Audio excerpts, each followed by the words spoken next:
أعوذ بالله من الشيطان الرجيم. بسم الله الرحمن الرحيم.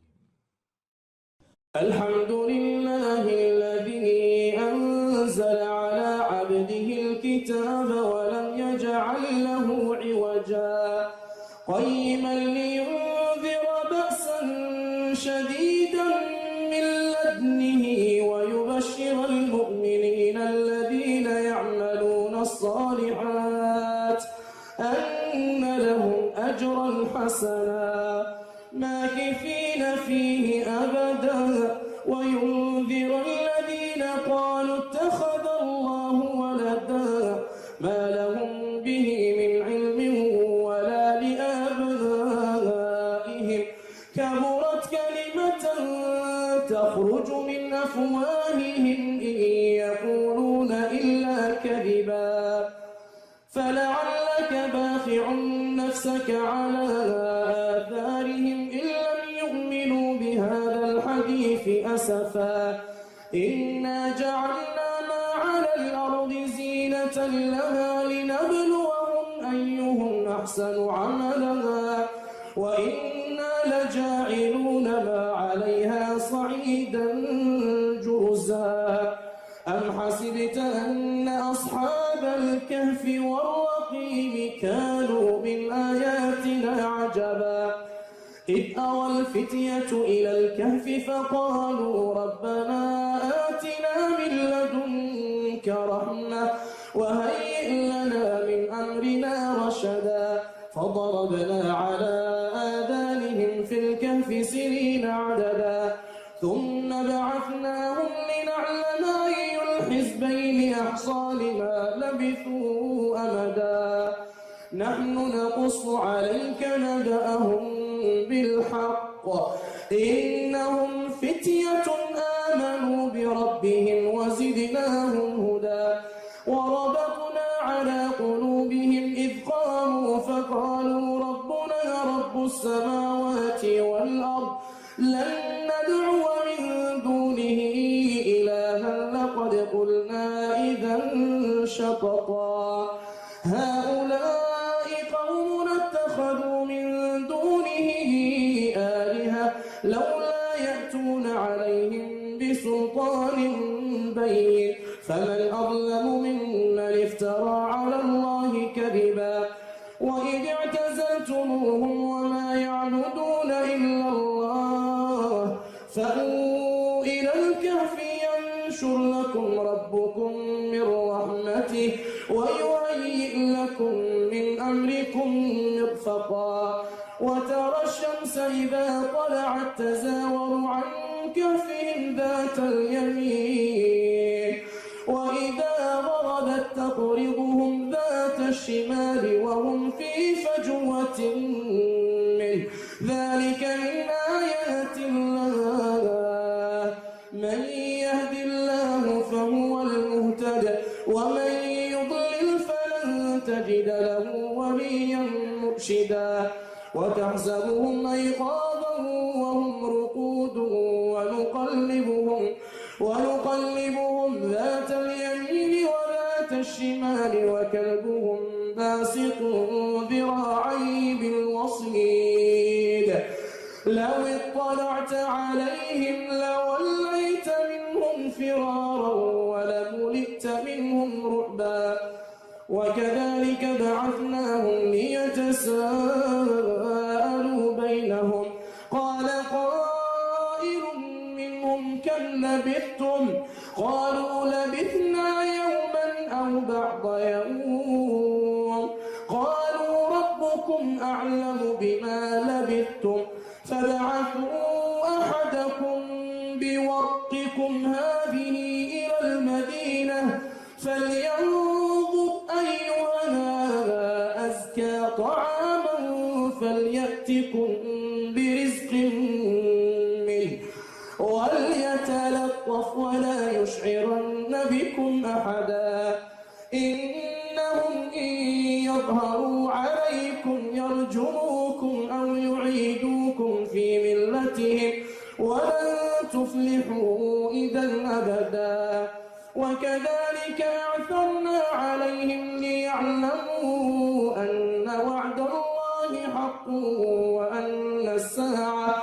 وأن الساعة لا ريب فيها إذ يتنازعون بينهم أمرهم فقالوا ابنوا عليهم بنيانا ربهم أعلم بهم قال الذين غلبوا على أمرهم لنتخذن عليهم مسجدا سيقولون ثلاثة رابعهم كلبهم ويقولون خمسة سادسهم كلبهم رجما بالغيب ويقولون سبعة وثامنهم كلبهم قل ربي أعلم بعدتهم ما يعلمهم إلا قليل فلا تمار فيهم إلا مراء ظاهرا ولا تستفت فيهم منهم أحدا ولا تقولن لشيء إني فاعل ذلك غدا إلا أن يشاء الله واذكر ربك إذا نسيت وقل عسى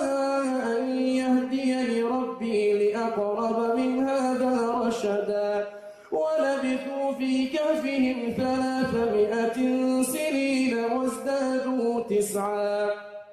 قل الله أعلم بما لبثوا له غيب السماوات والأرض أبصر به وأسمع ما لهم من دونه من ولي ولا يشرك في حكمه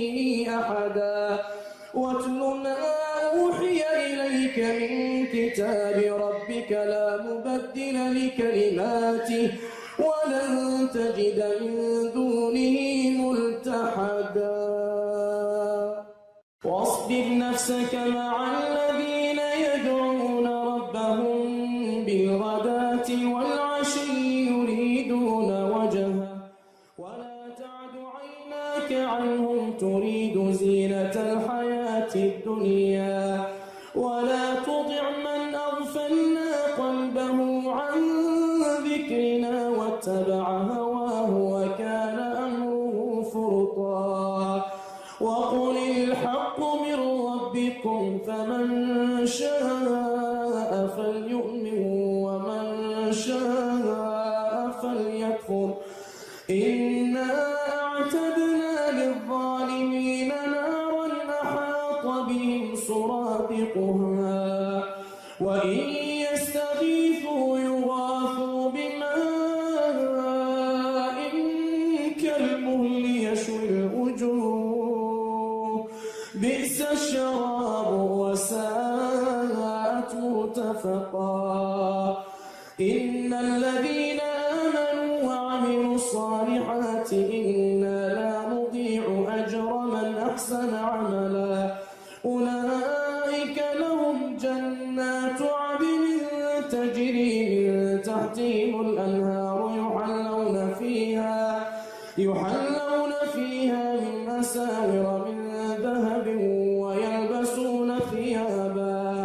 ويلبسون ثيابا خضرا من سندس واستبرق متكئين فيها على الأرائك نعم الثواب وحسنت مرتفقا واضرب لهم مثلا الرجلين جعلنا لأحدهما جنتين من أعناب وحففناهما بنخل وجعلنا بينهما زرعا كلتا الجنتين آتت أكلها ولم تظلم منه شيئا وفجرنا خلالهما نهرا وكان له ثمر فقال لصاحبه وهو يحاوره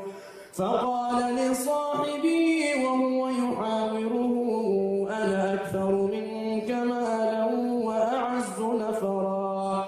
ودخل جنته وهو ظالم لنفسه قال ما أظن أن تبيد هذه أبدا وما أظن الساعة قائمة ولا ولئن رددت إلى ربي لأجدن خيرا منها منقلبا. قال له صاحبه وهو يحاوره أكفرت بالذي خلقك من تراب ثم من نطفة ثم سواك رجلا لكن هو الله ربي ولا أشرك بربي أحدا. ولولا إذ دخلت جنتك قلت ما شاء الله لا قوة إلا بالله إن ترني أنا أقل منك مالا وولدا فعسى ربي أن يؤتيني خيرا من جنتك ويرسل عليها حسبانا من السماء فتصبح صعيدا زلقا أو يصبح ماؤها غورا فلن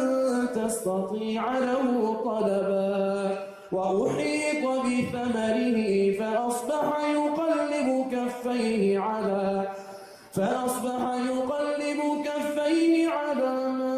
أنفق فيها وهي خاوية على عروشها ويقول يا ليتني لم أشرك بربي أحدا. ولم تكن له فئة ينصرونه من دون الله وما كان منتصرا. هنالك الولاية لله الحق هو خير ثوابا وخير عقبا. واضرب لهم مثل الحياة الدنيا كماء أنزلناه من السماء فاختلط به نبات الأرض فأصبح هشيما تذروه الرياح وكان الله على كل شيء مقتدرا. المال والبنون زينة الحياة الدنيا والباقيات الصالحات خير عند ربك ثوابا وخير أملا. ويوم نسير الجبال وترى الأرض بارزة فحشرناهم فلم نغادر منهم أحدا. وعرضوا على ربك صفا لقد جئتمونا كما خلقناكم أول مرة بل زعمتم أن لن نجعل لكم موعدا. ووضع الكتاب فترى المجرمين مشفقين مما فيه ويقولون يا ويلتنا ما لهذا الكتاب لا يغادر صغيرة ولا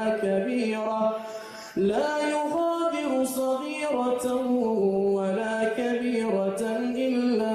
أحصاها ووجدوا ما عملوا حاضرا ولا يظلم ربك أحدا. وإذ قلنا للملائكة اسجدوا لآدم فسجدوا إلا إبليس كان من الجن ففسق عن أمر ربه أفتتخذونه وذريته أولياء من دوني وهم لكم عدو بئس للظالمين بدلا. ما أشهدتم خلق السماوات والأرض ولا خلق أنفسهم وما كنت متخذ المضلين عضدا. ويوم يقول نادوا شركائي الذين زعمتم فدعوهم فلم يستجيبوا لهم وجعلنا بينهم موبقا. ورئ المجرمون النار فظنوا أنهم مواقعوها ولم يجدوا عنها مصرفا. ولقد صرفنا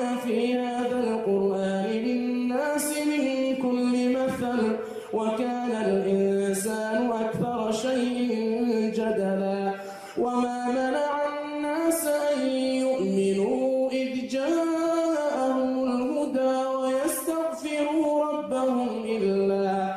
إلا أن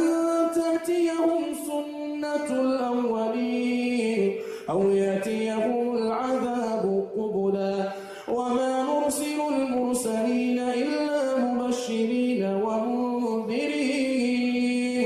ويجادل الذين كفروا بالباطل ليدحضوا به الحق واتخذوا آياتي وما أنذروا هزؤا ومن أظلم ممن ذكر بآيات ربه فأعرض عنها ونسي ما قدمت يداه إنا جعلنا على قلوبهم أكنة أن يفقهوا وفي آذانهم وقرا وإن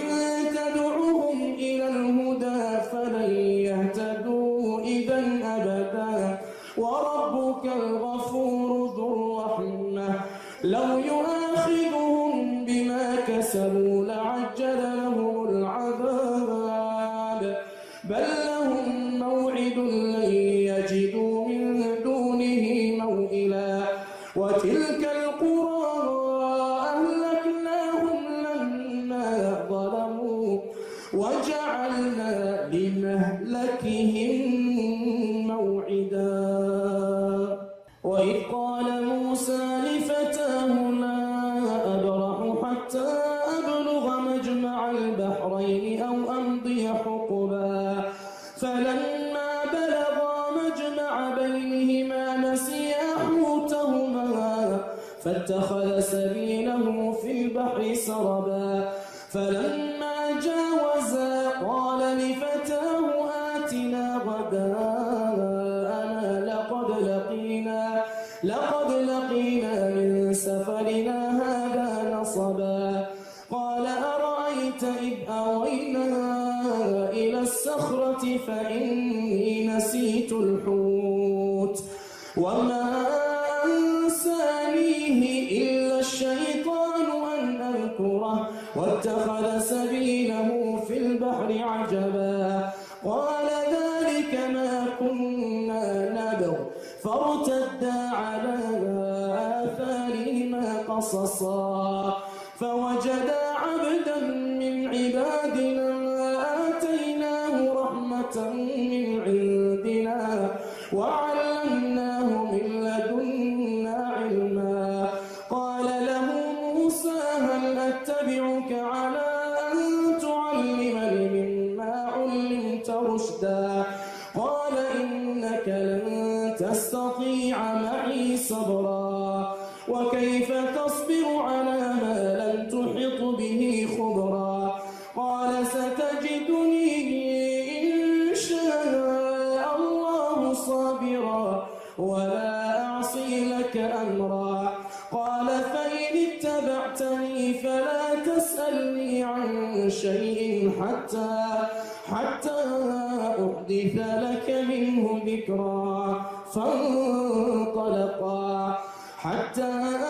إذا ركبا في السفينة خرقها قال أخرقتها لتغرق أهلها لقد جئت شيئا إمرا قال ألم أقل إنك لن تستطيع معي صبرا قال لا تؤاخذني بما نسيت ولا ترهقني من أمري عسرا فانطلقا حتى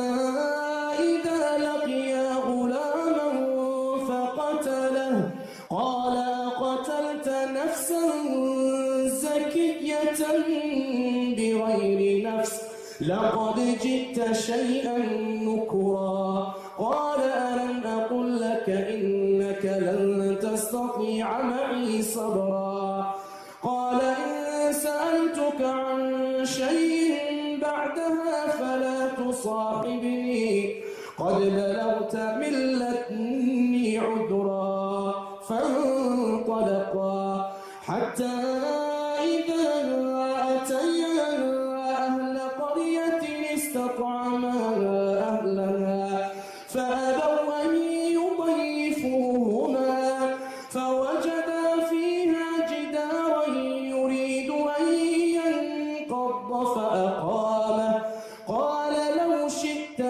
لاتخذت عليه أجرا. قال هذا فراق بيني وبينك، سأنبئك بتأويل ما لم تستطع عليه صبرا. أما السفينة فكانت لمساكين يعملون في البحر فأردت أن أعيبها وكان وراءهم ملك يأخذ كل سفينة غصبا. وأما الغلام فكان أبواه مؤمنين فخشينا أن يرهقهما طغيانا وكفرا، فأردنا أن يبدلهما ربهما خيرا منه زكاة وأقرب رحما. وأما الجدار فكان لغلامين يتيمين في المدينة وكان تحته كنز لهما وكان أبوهما صالحا، فأراد ربك أن يبلغا أشدهما ويستخرجا كنزهما رحمة من ربك، وما فعلته عن أمري، ذلك تأويل ما لم تسطع عليه صبرا. ويسألونك عن ذي القرنين قل سأتلو عليكم منه ذكرا. إنا مكنا له في الأرض وآتيناه من كل شيء سببا، فأتبع سببا حتى إذا بلغ مغرب الشمس وجدها تغرب في عين حامية ووجد عندها قوما قلنا يا ذا القرنين إما أن تعذب وإما أن تتخذ فيهم حسنا. قال أما من ظلم فسوف نعذبه ثم يرد إلى ربه فيعذبه عذابا نكرا. وأما من آمن وعمل صالحا فله جزاء الحسنى وسنقول له من أمرنا يسرا. ثم أتبع سببا حتى إذا بلغ مطلع الشمس وجدها تطلع على قوم لم نجعل لهم من دونها سترا كذلك وقد أحطنا بما لديه خبرا. ثم أتبع سببا حتى إذا بلغ بين السدين وجد من دونهما قوما لا يكادون يفقهون قولا. قالوا يا ذا القرنين إن يأجوج ومأجوج مفسدون في الأرض فهل نجعل لك خرجا على أن تجعل بيننا وبينهم سدا. قال ما مكني فيه ربي خير فأعينوني بقوة أجعل بينكم وبينهم ردما. ائتوني زبر الحديد حتى إذا ساوى بين الصدفين قال انفخوا حتى إذا جعله نارا قال ائتوني أفرغ عليه قطرا. فما استطاعوا أن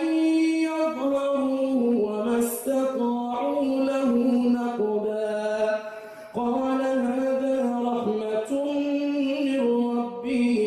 فإذا جاء وعد ربي جعله دكاء وكان وعد ربي حقا وتركنا بعضهم يومئذ يموج في بعض ونفخ في الصور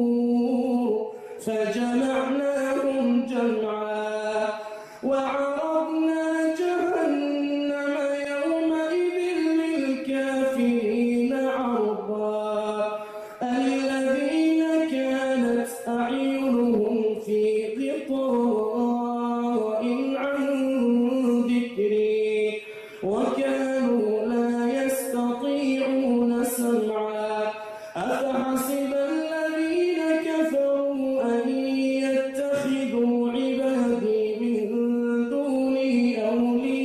أولياء إنا أعتدنا جهنم للكافرين نزلا قل هل ننبئكم بالأخسرين أعمالا الذين ضل سعيهم في الحياة الدنيا وهم يحسبون أنهم يحسنون صنعا أولئك الذين كفروا بآيات ربهم ولقائه فحبطت أعمالهم فلا نقيم لهم يوم القيامة وزنا ذلك جزاؤهم جهنم بما كفروا واتخذوا آياتي ورسلي هزؤا إن الذين آمنوا وعملوا الصالحات كانت لهم جنات الفردوس نزلا خالدين فيها لا يبغون عنها حولا قل لو كان البحر مدادا لكلمات ربي لنفد البحر قبل أن تنفد كلمات ربي ولو جئنا بمثله مددا قل